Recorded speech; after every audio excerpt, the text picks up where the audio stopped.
Indonesia bersiap menantang Cina di Laut Cina Selatan. Akankah diikuti negara ASEAN lainnya?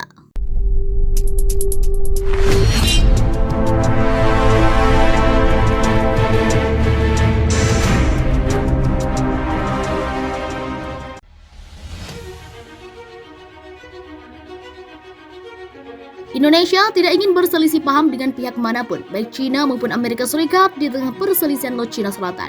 Sejauh ini, Presiden Joko Widodo berupaya melakukan pendekatan diplomatik yang sama luasnya dengan dua musuh bebuyutan itu dan memposisikan diri berada di antara Washington dan Beijing sesuai dengan letak geografisnya. Walau ada ketidaksetujuan dengan klaim Cina atas Laut Cina Selatan serta intimidasinya, Indonesia tidak berusaha memperlihatkannya di hadapan dunia internasional. Namun begitu, Indonesia memiliki cara sendiri dalam menghadapi intimidasi Beijing. Saat ini, Indonesia bahkan mulai mengambil ancang-ancang perlawanan. Cina selama ini secara resmi membuka frontline dalam permusuhannya di Laut Cina Selatan. Sikap Cina itu pada akhirnya mendorong Jakarta untuk menghadapi sengketa di Natuna itu, untuk mempertahankan wilayahnya sendiri karena bagaimanapun wilayah yang disengketakan Cina masuk dalam zona ekonomi eksklusif Indonesia sesuai dengan Konvensi PBB tentang Hukum Laut atau UNCLOS. Beijing mengklaim sama wilayah yang berada dalam garis 9 putus itu adalah miliknya, sebuah batas buatan yang diciptakan oleh PKC yang mencakup sebagian besar Laut Cina Selatan, memberinya kepemilikan atas seluruh wilayah maritim yang membentang sampai melewati ZEE Indonesia. ZEE adalah wilayah laut yang terbentang hingga 200 mil dari garis pangkal suatu negara, sementara negara lain memiliki hak lintas damai di wilayah tersebut. Suatu negara memiliki hak khusus mengenai eksplorasi dan penggunaan sumber daya maritim di ZEE-nya dengan mengesampingkan kekuasaan lain. Jakarta selalu menentang Cina yang menindasnya di ZEE tanpa harus menyatakannya dengan lantang, ujar Baladas Gersal, mantan profesor dan ketua kajian Asia Tenggara Universitas Jawaharlal Nehru dalam tulisannya yang dimuat di Indi Naratif Jumat 14 Januari. Indonesia mengadopsi strategi cerdik di Inggris dan Rusia untuk menghadapi tekanan Cina, katanya.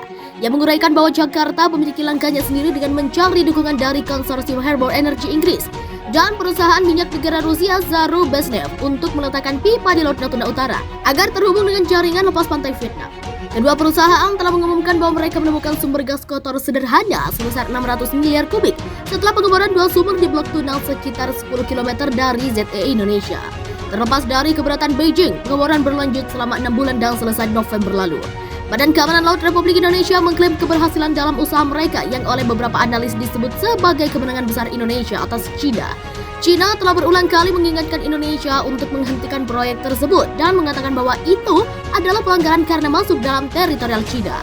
Peringatan itu kemudian keluar sebagai rilis resmi dan dikomunikasikan kepada pemerintah Indonesia pada Desember lalu. Peringatan Cina itu jelas menjadi sebuah keracunan dan kecaman, karena bagi Indonesia pengeboran itu dilakukan di tanahnya sendiri. Permintaan yang belum pernah terjadi sebelumnya itu jelas meningkatkan ketegangan atas sumber daya alam antara Cina dan Indonesia di wilayah strategis dan ekonomi global yang bergejolak. Kata Gosal menambahkan bahwa permintaan itu juga memantik sikap keras Indonesia yang mulai bangkit dari kebuntuan selama berbulan-bulan di Laut Cina Selatan.